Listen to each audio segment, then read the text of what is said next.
também me fez pensar, né, naquela outra via do cuidado que muitas vezes precisa ser fornecido ao cuidador, né?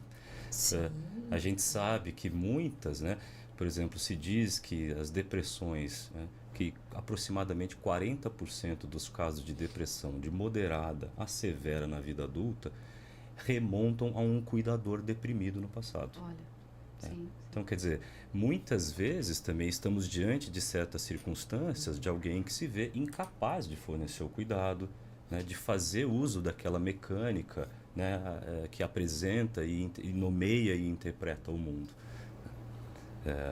Então, às vezes a gente vai lidar com isso já lá adiante de uma situação que foi prejudicada ou foi perturbada no passado, né? E como você não tem como voltar naquele tempo, então muitas vezes o trabalho é também, né, um trabalho regressivo, né? É um trabalho de retomada, né, de algo que falhou, né?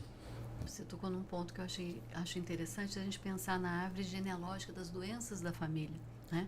Ah, É uma sim. coisa impressionante como, se a gente for pensar em termos de repetição, né? Uhum. As doenças se repetem nas gerações.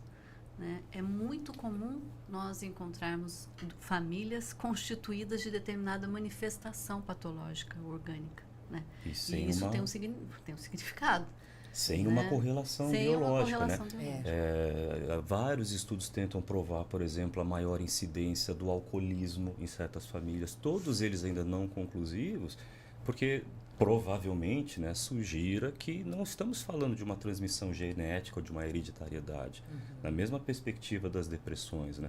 Quer dizer, não tem ali uma raiz biológica ou orgânica. Agora, eu posso, né, me servir a partir de certos exemplos ou da própria relação, né, de ferramentas, ainda tomando, por exemplo, a questão das dependências químicas. Né? Muitas vezes o que se observa, se eu convivi, né, ao longo de toda a minha história da juventude com um pai ou, né, com cuidadores alcoolistas, eu posso, né, ainda que de uma forma não deliberada, fazer uso disso em determinados momentos de vida.